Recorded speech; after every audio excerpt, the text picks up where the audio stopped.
Le fait mérite d'être signalé. Pas d'attaque au couteau en Israël aujourd'hui. Sans doute est-ce dû à une vigilance accrue non seulement des policiers et des gardes frontières, mais aussi des soldats et officiers bédouins qui font partie de l'armée israélienne et qui mènent des missions spécifiques. Mathias Simbar avec Gil Kremer. La poignée de main est franche entre ces deux commandants, des soldats israéliens pas comme les autres. Ces soldats sont bédouins, mais il est très rare de les entendre discuter en arabe quand ils portent l'uniforme de l'armée israélienne. Ils préfèrent parler hébreu. Fondée en 1985, la division des Bédouins est traditionnellement déployée le long de la bande de Gaza. Mais depuis 8 mois, ces soldats de l'unité 585 sont positionnés autour de la grande ville palestinienne de Jenin et du village de Kabatia. C'est de cette région dont sont originaires plus d'une dizaine de terroristes au couteau et à l'arme automatique ces derniers mois. Cette route est empruntée par des Palestiniens et des Israéliens. Le village en face de nous, c'est Yabed, d'où viennent de nombreux terroristes palestiniens. Ils jettent quotidiennement des pierres et des cocktails Molotov.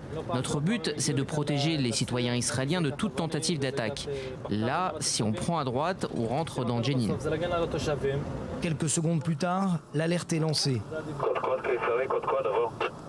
C'est devant nos caméras que le commandant adjoint de la division, Nader, a prévu un exercice surprise.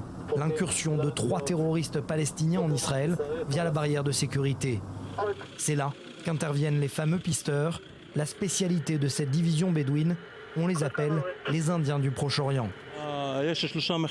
J'ai repéré 3 terroristes qui ont franchi la barrière de sécurité et se dirigent vers le village le plus proche. On sait qu'ils sont armés, on part à sa recherche. On décide alors de le suivre sur quelques mètres. Le calme est pesant, le pas est pressé, mais toujours à la recherche du moindre détail, pendant que des soldats, armes à la main, nous protègent. Pendant ce temps, à l'intérieur du village, des soldats se déploient par dizaines à la recherche des fameux terroristes. Plus d'une centaine de soldats se positionnent pendant que leurs supérieurs étudient la meilleure stratégie. Ces officiers sont en train de préparer leur plan d'action. Il y aurait à l'intérieur de ce village 3 terroristes et déjà plusieurs blessés. Tout est coordonné. Les premiers secours arrivent. Ils sont aidés par la police des frontières. Pendant que l'une des blessées est transférée, d'autres soldats auraient entendu des bruits suspects et sont immédiatement alertés. Fin de la manœuvre, mission accomplie par ces pisteurs qui ont repéré à temps les terroristes qui seront ensuite neutralisés. Il n'y aurait que 2 blessés du côté des soldats. La plupart des officiers se réunissent pour dresser un premier bilan. Nous avons prouvé ce soir notre force, notre unité, notre combativité, notre motivation, notre volonté de réussir la mission. L'exercice surprise aurait donc été une réussite, selon Nader, une première du genre en Cisjordanie pour ces soldats de la division bédouine.